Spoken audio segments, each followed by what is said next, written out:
یہ سورہ بنی اسرائیل کی چند آیات ہیں، یہ سارے اخلاق اور معاشرت پر مبنی۔ وَقَضَىٰ رَبُّكَ أَلَّا تَعْبُدُوا إِلَّا إِيَّاهُ، کہ اللہ اپنے لیے جو مطالبہ کر رہا ہے، جہاں والدین کا اور اللہ کا مطالبہ اکٹھا آتا ہے تو اللہ اپنا مطالبہ مختصر کر دیتا ہے، مختصر ایک جملہ۔ اب یہاں بھی اللہ والدین کی عظمت بتانا چاہتا ہے، تو اپنا مطالبہ وَقَضَىٰ رَبُّكَ أَلَّا تَعْبُدُوا إِلَّا إِيَّاهُ، کہ اللہ نے یہ فیصلہ کیا ہے کہ تم صرف اللہ کی بندگی کرو۔ وَإِذَا سَأَلْتَ فَاسْأَلِ اللَّهَ، جب مانگنا ہو اللہ سے مانگ۔ وَإِذَا اسْتَعَنْتَ، جب مدد کے لیے پکارنا ہو تو فَاسْتَعِنْ بِاللَّهِ، تو اللہ کو پکارو۔ اور باقی جو فرائض اللہ نے بتائے ہیں، عبادات، وہ اللہ نے فرمایا کہ إِلَّا إِيَّاهُ، تو میرا رب کہتا ہے بندگی صرف اللہ کی ہے۔ اس کے بعد اللہ نے والدین کے حق کو کیا خوبصورت بیان کیا ہے، سب سے زیادہ یہاں خوبصورت کر کے بیان کیا۔ وَبِالْوَالِدَيْنِ إِحْسَانًا، احسان کی بات پہلے ہو چکی ہے کہ والدین کی خدمت کا وہ مقام جس سے آگے کوئی مقام نہ ہو، وہاں تک۔ اس لیے ایک حدیث میں آتا ہے کہ اولاد ماں باپ کی خدمت کا حق ادا ہی نہیں کر سکتے۔ ایک آدمی نے عبداللہ بن عمر سے پوچھا کہ میں نے اپنی ماں کو وہ کندھے پہ بٹھا کے سارا حج کرایا پیدل، تو میں نے اپنی ماں کا حق ادا کر دیا؟ تو انہوں نے فرمایا وَلَا زَفْرَةً وَاحِدَةً، کہ تیری ماں نے تجھے پالتے ہوئے جو تھک تھک کے لمبے سانس، اس کو زفرہ کہتے ہیں، آواز کے ساتھ سانس لینا، کہ ابھی ایک سانس کا حق بھی ادا نہیں ہوا۔ اس کا مطلب یہ نہیں کوئی ایک اور حج کروائے گا تو ایک سانس کا حق ادا ہو جائے گا، یہ کہنے کا مطلب تھا کہ یہ حق ادا ہو نہیں سکتا۔ ایک شخص نے اپنی ماں کو ایران کا صوبہ خراسان، کچھ افغانستان میں کچھ ایران میں، یہاں سے کندھے پر پیدل گیا، ماں کو کندھے پہ بٹھا کر پیدل مکے پہنچا، حج کروا کے عبید اللہ بن عمیر رحمۃ اللہ علیہ سے پوچھنے لگا کہ میں نے ماں کو خراسان سے اٹھایا اور آ کر یہاں میں نے ان کو طواف کروایا، حج کروایا، تو کیا میں نے ماں کا حق ادا کر دیا؟ تو انہوں نے فرمایا وَلَا طَلْقَةً وَاحِدَةً۔ طلقہ کسے کہتے ہیں؟ لہر کو، جو درد کی لہر آتی ہے بچہ پیدا ہوتے ہوئے عورت کے اندر، جو درد، ان لہروں سے بچہ حرکت کرتا ہے، باہر آتا ہے، وہ درد اتنا شدید ہوتا ہے کہ عورتوں کی چیخیں نکلتی ہیں، اور وہ بعض کا 2-2 گھنٹے وہ دردیں چلتی ہیں، کئیوں کو پورا دن چلتی ہیں، کئیوں کو 2-2 دن چلتی ہیں، مختلف ہیں حالات کے لحاظ سے۔ تو وہ جو ایک درد آ کے تھوڑا وقفہ آتا ہے، اس درد کو طلقہ عربی میں کہتے ہیں۔ تو وہ انہوں نے فرمایا کہ ابھی اس ایک درد کی لہر کا حق بھی ادا نہیں ہوا۔ تو کیا مطلب ہے کہ وہ دوسرا پیدل کراتا تو ایک لہر کا ہو جاتا؟ یہ ناممکن کے ساتھ جوڑ کر، جس کو تعلیق بالمحال کہتے ہیں، کہ یہ والدین کا حق ادا ہو نہیں سکتا۔ ایک حدیث مجھے یاد آ رہی کہ آپ نے فرمایا کہ والد کے حق ادا کرنے کی ایک ہی شکل ہے کہ اسے غلام دیکھے تو خرید کے آزاد کر دے۔ اس میں بھی یہ اشارہ ہے کہ یہ حق ادا ہو ہی نہیں سکتا، چونکہ جو بھی اپنے باپ کو خریدے گا وہ خود بخود آزاد ہو جائے گا۔ تو وہ شرط لگائی جو ہو ہی نہیں سکتی، تو جب شرط نہیں ہو سکتی تو مشروط بھی نہیں ہو سکتا، نہ نومن تیل جلے گا، نہ رادھا ناچے گی۔ تو یہ جب شرط نہیں ہے تو مشروط نہیں، جب وہ اپنے باپ کو آزاد کر ہی نہیں سکتا، خریدے گا تو وہ خود ہی آزاد ہو جائے گا، تو لہٰذا باپ کا ماں کا حق ادا ہو ہی نہیں سکتا۔ لہٰذا جتنا اپنے آپ کو کھپا سکتے ہو کھپا لو۔ اما یبلغن عندک الکبر احدہما او کلاہما، اور خاص طور پر بڑھاپے کی عمر میں زیادہ محتاجی ہوتی اور زیادہ ماں باپ کو ضرورت ہوتی ہے، تو اللہ نے خاص طور پر اس عمر کا ذکر کر کے فرمایا کہ اما یبلغن عندک الکبر احدہما او کلاہما، جب یہ بڑھاپے میں آ جائیں، دونوں تیرے زندہ ہوں بڑی برکت ہے، ایک زندہ ہوں تو بھی بڑی برکت ہے، تو فلا تقل لہما اف ولا تنہرہما وقل لہما قولا کریما۔ کیا خوبصورت نصیحت کہ اپنے ماں باپ کے آگے بعض اوقات چڑھ کے بچہ کہتا ہے یہ بھی اللہ تعالیٰ کہتا ہے نہیں کرنی۔ آج کل کے ماں باپ بھی اولاد کے ہاتھوں ذلیل ہو رہے ہیں، دکھی ہو رہے ہیں، خاص طور پر زیادہ پڑھا لکھا طبقہ اور زیادہ ان پڑھ طبقہ دیہاتی، جو درمیان میں ان میں بھی ہے لیکن کم ہے، جو زیادہ دنیاوی تعلیم پڑھ گئے ہیں ان کو بھی نہیں پتہ باپ کون ہوتا ہے، ماں کیا ہوتی ہے، اور جو بالکل جاہل ہیں ان کو بھی نہیں پتہ ہوتا، تو ان دونوں جگہ میں تو بہت زیادہ ماں باپ دکھی ہیں۔ اور بیچ میں کچھ ہے، شکر ہے اللہ کا جو نعمت ہے اس کا،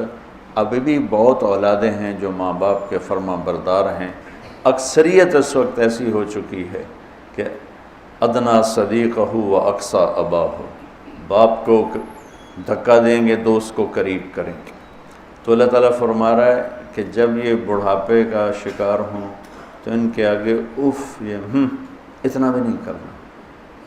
اور نہ ہی کبھی ان کے ساتھ کوئی سخت بول بولنا ہے بدتمیزی کا، ولا تنہرہما وقل لہما قولا کریما، تکلفاً محبت کا بول، نرمی کا بول، آسان لہجے میں ان کے ساتھ بات کرو،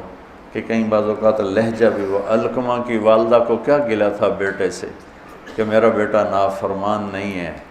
یہ اللہ کا بھی فرما بردار ہے اور میرا بھی کوئی ایسا گستاخ نہیں ہے، بس جب بات کرتا ہے تو اتنے سخت لہجے میں کرتا ہے کہ میرا کلیجہ کٹ گیا ہے، اس لیے میں اس سے ناراض ہوں۔ لہجے کی کاٹ آدمی کو مار دیتی ہے۔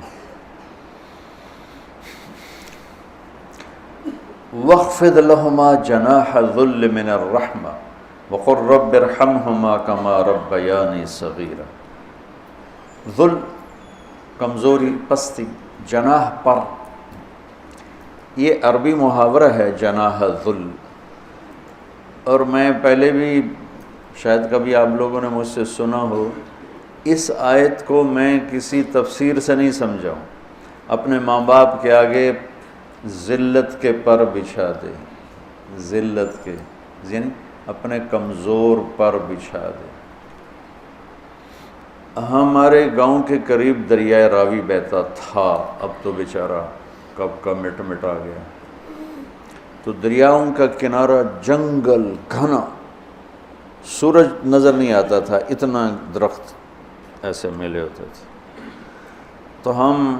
بالکل اوائل عمر میں ہم وہاں شکار کھیلنے جاتے تھے، سارے کزن مل کر، تو وہ ہم 7-8 ہم کزن ہو جاتے اور باقی نوکر ہوتے، اور وہاں جنگل میں ایک گاؤں تھا بوپڑیاں، وہاں ایک چاچا سردارہ رہتا تھا، ہمارے تایا جان کا دوست تھا، اس کے 2 کچے کوٹھے ہم جا کے قبضے میں لے لیتے، ایک میں سامان راشن نوکر اور دوسرے میں ہم کزنز بھائی وغیرہ ہم اس میں آتے تھے، تو ہم صبح نکلتے شکار کے لیے اور عصر کے بعد واپس آتے، تو 50-60 تیتر روزانہ ہی ہم مارتے تھے، بے شمار تیتر ہوتا تھا، پھر اس کو کسی کو بھون کر کسی کو پکا کر وہ ایک شغل ہو جاتا تھا، بھی تیتر پکتے پہنتے، تیتر بھوندے پہنتے۔ وہ جو چاچا سر جنگل میں چلتے چلتے فجوہ کھلی جگہ آ جاتی تھی، اچھا بالکل پلین، کچھ بھی نہیں وہاں، اور دائیں بائیں اسی طرح گھنا جنگل، تو وہ جگہ ہوتی تھی شکار کی۔ چاچا سردارہ جو تھا مرحوم، وہ تیتری کی آواز نکال لیتا تھا، تو مادہ تے مذکر تھا، مردہ ہی مردہ، مادہ تے نر نے تو جانا ہی جانا ہے۔ تو وہ چاچا وہ جھاڑیاں لے کر نا، جھاڑیوں کے وہ ٹہنیاں کاٹ کے کافی ساری، تو وہ میدان میں تھوڑا سا پیچھے ہو کے بیٹھ کے نا جھاڑیوں کے پیچھے بیٹھ کے تیتری کی آواز نکالتا، تو اس آواز پر نہ ایسے تیتر مست ہو کے نکلتے تھے، وہ ایسے جگہ بھر جاتی تھی۔ تو وہ ہمارے پاس وہ بندوقیں ہوتی تھیں، کارتوس چھوٹا چھرا ہوتا تھا، تو ہم فائر مارتے تھے، ٹھا ٹھا ٹھا ٹھا ٹھا ٹھا، وہ اندھا دھندی فائر ہوتا تھا، تو کسی کو جس کی زندگی باقی ہوتی تھی اس کو نہیں لگتا تھا، وہ اڑ جاتا تھا، اور جنہوں نے ہمارے مقدر میں ہونا تھا ان کو لگ جاتی تھی، تو وہ یوں اوپر جا کے نیچے گرتے تھے ایسے، کسی کو بہت زور کا لگا تو وہیں گر جاتا، اور کسی کو ایسے سینے میں دل میں ایسا نہیں لگا، دائیں بائیں لگا تو تھوڑا اڑتا اور پھر گرتا، اور گر کے اس کے پر یوں ہو جاتے اور سر اس کا یوں ہو جاتا تھا، ایک طرف ٹانگیں ہو جاتی، ایک طرف اس کا سر ہو جاتا، ایک طرف اس کے بازو ہو جاتے، اس کے پر۔ میں اس آیت کو اس منظر سے سمجھا ہوں، جناح الذل من الرحمہ۔ اب کسی تفسیر کی بات نہیں بتا رہا ہوں کہ اللہ تعالیٰ کہہ رہا ہے جیسے پرندہ زخمی ذبح ہونے کے لیے اپنے آپ کو پیش کرتا ہے،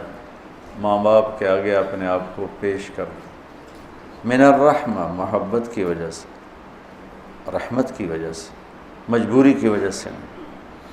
تو وہ بھی زبان حال سے کہہ رہا ہوتا ہے، ہن جو مرضی کا بامیں کو کے کھا تو بامیں ایویں کھا، ہن تو میں تیرے حوالے ہاں کہ میرے پروں میں جان نہیں ہے، پروں میں جان نہیں ہے۔ تو یہی تعبیر، ورنہ ہمارے کوئی پر تو نہیں، ہمارے تو بازو ہیں، بازو بچھا دو، ترجمہ تو ایسے ہی کرتے ہیں کہ اپنے بازو بچھا دو۔ بازو بچھانا بھی محاورہ ہے، مطلب ہے کہ ان کے سامنے پوری طرح جھک جاؤ، اور پھر ان کو وقر رب ارحمہما کما ربیانی صغیرا، یا اللہ انہوں نے جیسے مجھے پالا بچپن میں تو ان پر رحم فرما۔ ابو ہریرہ رضی اللہ عنہ روزانہ صبح جب گھر سے نکلتے تو اپنی ماں کو کہتے السلام علیک یا اماں رحمک اللہ کما ربیتنی صغیرا، اور آگے وہ کہ ورحمک اللہ یا بنی کما بررتنی کبیرا، وہ آگے یہ کہتے ورحمک اللہ یا بنی کما بررتنی کبیرا،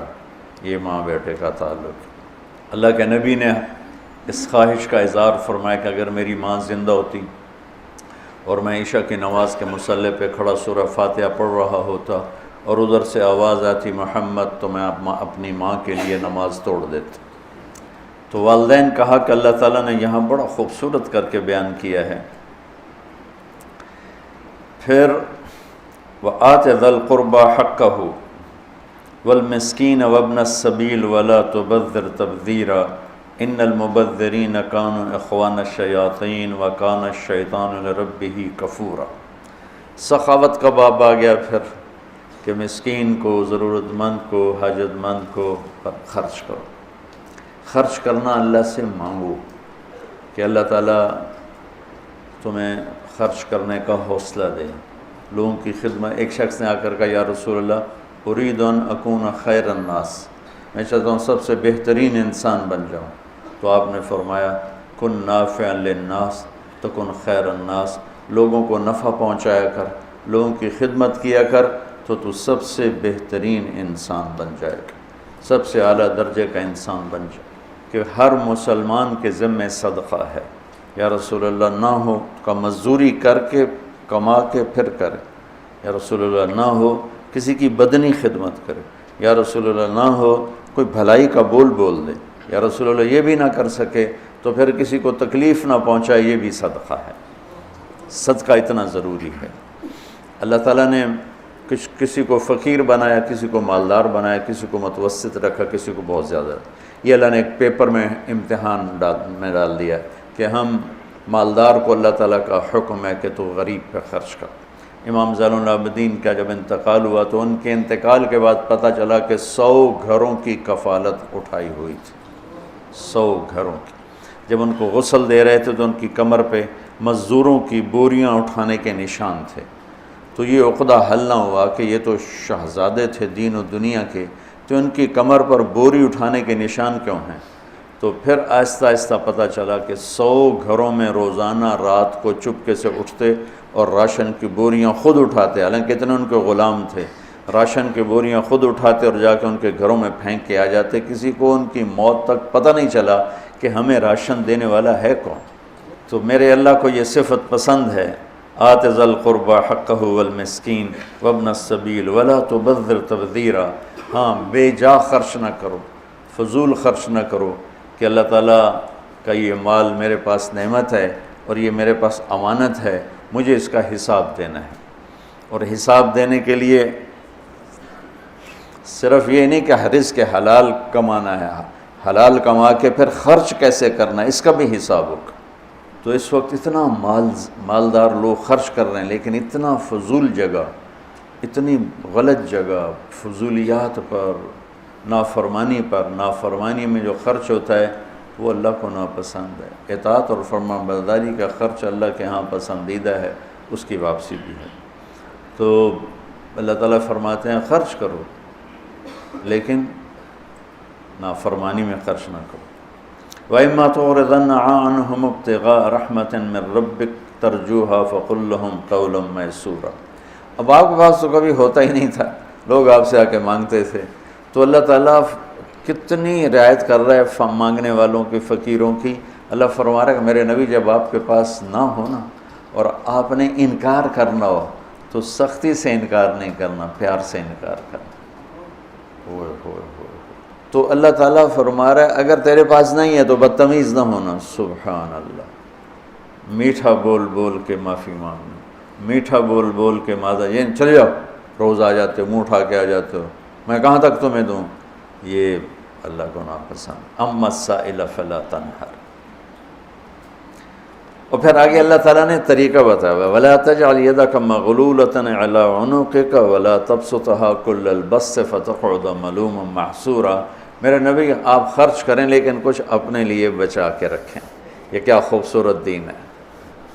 کیا خوبصورت طریقہ زندگی ہے۔